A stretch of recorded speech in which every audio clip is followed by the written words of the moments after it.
Irabati dolphin, এশিয়ার বৃহত্তম লবণাক্ত জলের হ্রদে বোটিং আর হাজার হাজার পরিযায়ী পাখির দল, এত কিছু যদি একসাথে দেখতে পান, তার সাথে মন্দির দর্শন, খাওয়া দাওয়া, আর কি চাই। চল, এখন 6:15, চারদিকটা একদম কুয়াশাতে ঢাকা আর এত সুন্দর লাগছে দেখতে। কারণ এইরকম সকালগুলো কিছুদিন পর কিন্তু মিস হয়ে যাবে, যেহেতু জানুয়ারি ফেব্রুয়ারির পর আর থাকছে না। তো আমরা আজকে বেরিয়ে পড়েছি চিল্কার উদ্দেশ্যে। আমরা যাচ্ছি জেএনভি কোণার্ক থেকে, দূরত্ব মোটামুটি ওই 3 ঘন্টার মতো আশেপাশে লাগবে। দেখা উঠে পড়েছে আমার মেয়ে, আর মেয়েকে নিয়ে তো যাবোই। তো আমাদের সব থেকে ক্ষুদে সদস্য যে আরো বেশি এক্সাইটেড ছিল, কিন্তু এখন আস্তে আস্তে চারদিকে তাকিয়ে তাকিয়ে যাচ্ছে, শান্ত হয়ে গেছে। এদিকে কুয়াশা মাখা সকাল বারবার কবিতার প্রেমকে মনে করিয়ে দেয়, আর সেই জন্য আজকের পথে এগুলোও একটু সঙ্গী হোক আমাদের। সময় হচ্ছে 8:10, আমরা যখন শুরু করেছিলাম 6:15 বাজে। তো আমাদের আজ মাত্র 10 কিলোমিটারের মতো রাস্তা বাকি। কয়েক মিনিটের অপেক্ষা, আর কিছুক্ষণ পরে আমরা পৌঁছে যাবো সাতপাড়া। আর এই তো বামে আমরা খেলছি, আর আজ আমরা চিল্কা লেকে বোটিং করবো। আর আমার সোনারও এটা ফার্স্ট এক্সপিরিয়েন্স হবে বাইরে এরকম করে বোটিং করা বা পুরো ঘোরার জন্য। না সোনা বুঝতেই পারছে না যে কি হচ্ছে, চারদিকে আসার সময় জানালাতে দেখছিল পুরো বাইরে কি চলছে। এটাও কিন্তু চিল্কারই জল, আর এই দিকে পৌঁছে গেলাম। আমরা এখন আছি যেখানে বোটিং হয়, সেখানে যে কাউন্টার সেখানে। তো এবারে আমরা বোটিংয়ের জন্য যে কার্ডটা একবার দেখে নিই, আর আপনাদেরকেও দেখিয়ে দিই, পুরোটা দেখিয়ে দিচ্ছি। এখান থেকে দাঁড়ান, একটু দাঁড়ান, আমি ব্যাকে যাই। এটা হচ্ছে বোট বুকিং কাউন্টার ডলফিনের।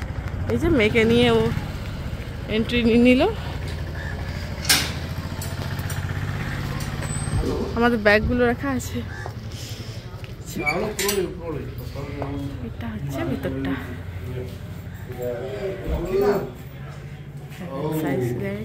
পুরো ব্যবস্থা কিন্তু পুরোটা আঁকা আছে। আঁকটা খুব সুন্দর। এই যে পত্রের জায়গার সম্বন্ধে কিন্তু না পুরোটা বিবরণ দেওয়া আছে। জায়গা এখানে ঘোরা যাবে। মেয়ে আমার রেডি বোটিং এর জন্য। হেভেন সাইলেন্ট কালিজাই টেম্পলও যাওয়া যায় এখান থেকে। সেজন্য কিন্তু 7 ঘন্টার একটা ট্রিপ আছে এখান থেকে। আর এটা হচ্ছে মিনি কালিজাই টেম্পল, যেখানে আজ আমরা যাব। আমরা এটা এই জার্নি মিনি কালিজাই টেম্পল। আচ্ছা, 1 ঘন্টা আছে, 3 ঘন্টা আছে। আমরা এই থার্ড যাচ্ছি। এখন টাইম হচ্ছে 9টা। তাড়াতাড়ি পৌঁছেছি, সেরকম কিন্তু টুরিস্ট বা লোকজনকে তো নেই এখন পর্যন্ত। আমাদের গন্তব্য আজকে এখানেই, আর এখানে পৌঁছে পড়ে এবার এরা কিন্তু টিকিটটা নেবে, আর আমরা প্রবেশ করব, তারপর বাকিটা আপনাদের চলুন দেখাচ্ছি। আমরা যে হারবারটাতে এসেছি এটা কিন্তু টুরিস্টদের জন্য। আগে একটা আছে, ওখানটায় কিন্তু লোকাল যাতায়াতের জন্য, সেটা কিন্তু আপনাদেরকে পরে দেখাবো। আমাদের 3 ঘন্টার প্যাকেজ আছে, 3 ঘন্টা 2000 টাকা লাগলো। এমনিতে নর্মাল রেট কিন্তু 2400 টাকা। পরিচিত ছিল ওই জন্য 400 টাকা কম, এটা একটা ফায়দা। এই যে এখানে কত বোট আছে।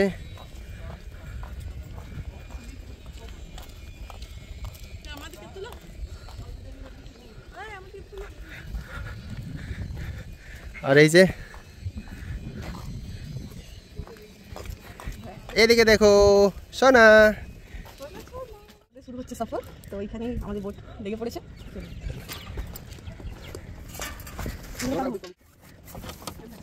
सबसे पहले भैया कहा डॉल्फिन।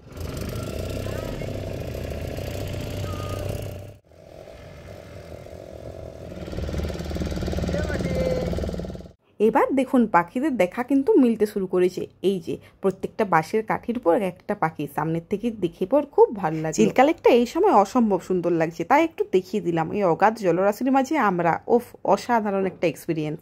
চিল্কা নিয়ে 2-4 কথা। উড়িষ্যা রাজ্যের পুরী, খোর্ধা এবং গঞ্জম জেলার একটি অংশ হলো এই চিল্কা লেক। প্রায় 420 বর্গ মাইল বা 1100 বর্গ কিলোমিটার অঞ্চল জুড়ে বিস্তৃত। প্রচুর পরিমাণে পরিযায়ী পাখি আছে চিল্কাতে। তো অনেকবার শুনেছি, কিন্তু এবার নিজের চোখে দেখার পালা। আর বোট কিন্তু থেমে গেছে, যেহেতু আওয়াজ পেলে ওরা উড়ে চলে যাবে। আর একদম সামনে পাখিদের দল। এত সুন্দর একটা দৃশ্য দেখতে পাবো, এটা আমি কিন্তু কল্পনাও করিনি। তো চলুন আপনাদের দেখাই। বিশ্বের দ্বিতীয় বৃহত্তম এই উপকূলীয় হ্রদে পরিযায়ী পাখির সংখ্যা প্রায় 160 প্রজাতিরও বেশি হয় এই শীতকালের সময়। ক্যাস্পিয়ান সাগর, বৈকাল হ্রদ, এমনকি রাশিয়ার থেকেও বিভিন্ন প্রজাতির পাখি কিন্তু এখানে উড়ে আসে। সাথে তো ভারতের লাদাখ, হিমাচল এসব জায়গা থেকে আছেই।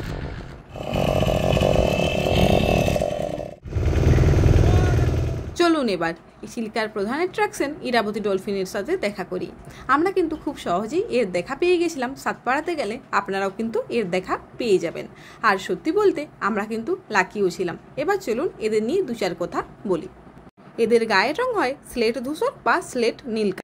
দক্ষিণ এবং দক্ষিণ পূর্ব এশিয়ার বিভিন্ন নদী এবং সামুদ্রিক অঞ্চলে এদের খুব কম হলেও দেখা মিলে, তবে বেশি ঘনীভূত অবস্থায় পাওয়া যায় উড়িষ্যার চিল্কা হ্রদ আর থাইল্যান্ডের সোংখলা হ্রদে।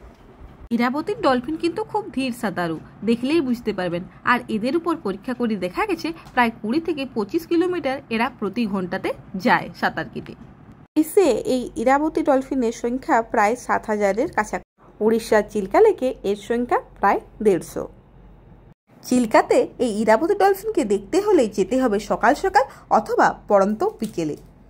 এখানে দেখুন ডলফিনগুলো বেশ ভালো রকমভাবে খেলা করছে। আর এভাবেই খেলা করতে করতে কখন যে ওরা আমাদের চোখের থেকে দূরে চলে গেল তা আমরা বুঝতেই পারলাম না।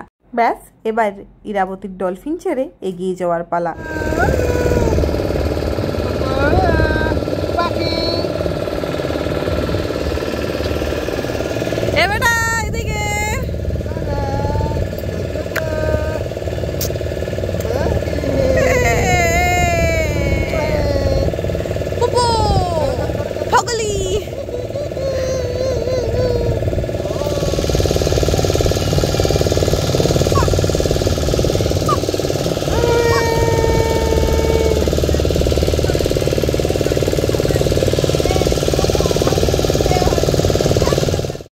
জানেন কি বিশ্বের দ্বিতীয় পরিযায়ী পাখির আবাসস্থল হলো এই চিল্কা লেক।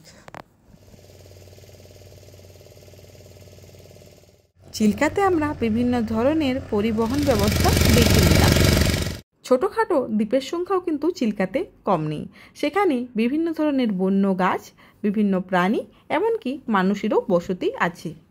এই যে এবারও পাখিদের খাবার দিচ্ছে। পাখিদের দল কিন্তু জড়ো হয়েছে ওই খাবারের আশাতে।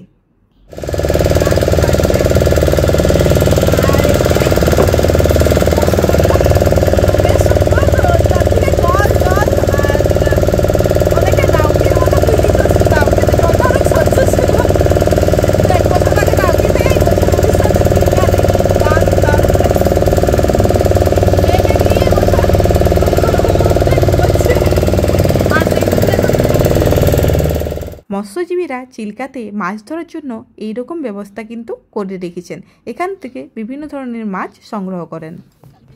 ওই যে দেখুন দূরে দেখা যায় মিনি কালিজাই দ্বীপ। আমাদের গন্তব্য এবার কিন্তু ওখানেই। এই যে নৌকা কিন্তু আস্তে আস্তে থামতে শুরু করেছে। আমরা এখন মিনি কালিজাই আইল্যান্ডে পৌঁছে গেলাম। সাতপাড়া থেকে কিন্তু আসতে প্রায় 40 মিনিটের মতো লাগলো। এটা কিন্তু মনে রাখবেন মিনি কালিজাই। কালিজাই কিন্তু বরকলের সামনে, সাতপাড়ার সামনে নয়।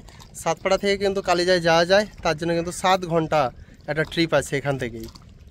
তো চলুন মিনি কালিজাইয়ের যে দর্শনীয় স্থান সেগুলো দেখি।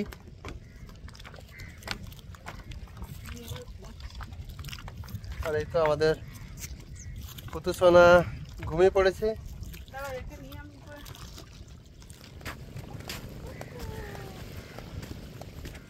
মিনি কালিজাই প্রবেশ করার পথে এইরকম ছোট ছোট তাঁবুর মতো বাড়ি দেখলাম। এগুলো কিন্তু জেলেদের অস্থায়ী বাড়ি। এখন আমরা আছি মিনি কালিজাই যে দ্বীপ, সেখানে কালী মাতার পুজোর জন্য এখান থেকে প্রসাদ সংগ্রহ করলাম। এই যে সমস্ত উপকরণ কিনে নিয়েছি। আর এরপর আমরা এগিয়ে যাব পুজো দেওয়ার উদ্দেশ্যে।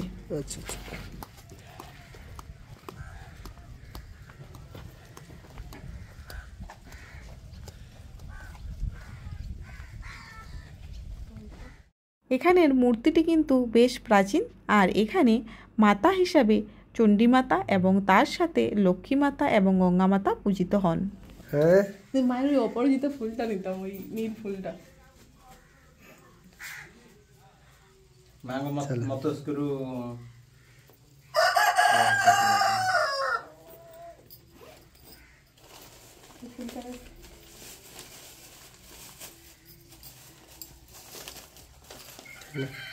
তো আমরা এই দ্বীপটাতে এসে খুব ভালো রকমভাবে এক্সপ্লোর করলাম।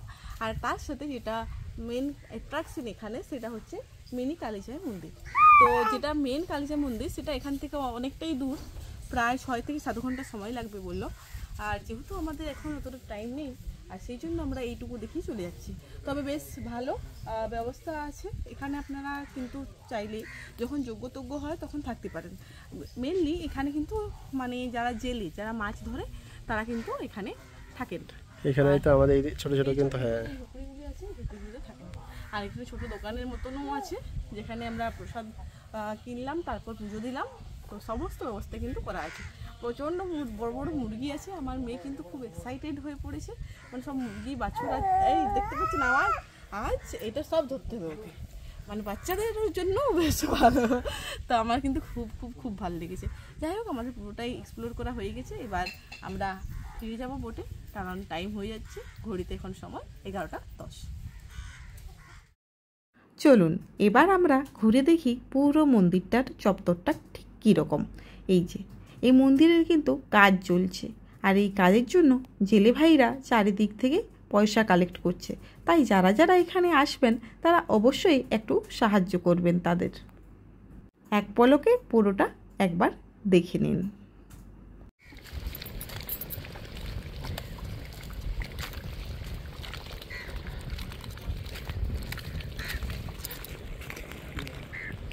এই তো আমাদের বোট, আবার আসবো।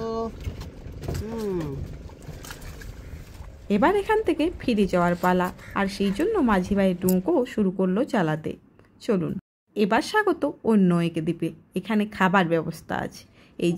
বিভিন্ন রকমের কাঁকড়া, যেগুলো চিল্কাতে পাওয়া যায়, মানে একদম টাটকা। চলুন একটু সামনের থেকে কাঁকড়াগুলোকে আপনাদের দেখাই। ঠিক এরকমভাবে কাঁকড়াগুলোকে কিন্তু বাঁধা হচ্ছে পুরো জ্যান্ত অবস্থায়। এদের কিন্তু কোনো ভয় নেই। আর বিভিন্ন ধরনের কাঁকড়া ছোট বড় সাইজের আছে। যেরকম সাইজ সেরকম মূল্য কিন্তু নির্ধারিত আছে। আপনারা যেরকম চাইবেন সেরকম কিন্তু ওরা রান্না করে দিয়ে দেবে আপনাদের পাতে। আর বিভিন্ন ধরনের সামুদ্রিক মাছ আছে। চলুন দেখাই সেগুলোকেও। এখানে কিন্তু বেশ ভালো ব্যবস্থা করে রাখা আছে। সবগুলোই কিন্তু টাটকা জ্যান্ত। দেখুন বিভিন্ন ধরনের ছোট বড় মাছ এখানে পাবেন, যেগুলো আপনারা যেরকম চাইবেন সেরকম রান্না করে ওরা দিয়ে দিবে। এবার আপনাদের দেখাবো, চলুন যেখানে রান্নাটা হয়। এই রকম একটা জায়গা করা আছে যেখানে রন্ধনের জন্য সমস্ত ব্যবস্থা রাখা। আর এখানে আবার গলদা চিংড়িও পাওয়া যায়।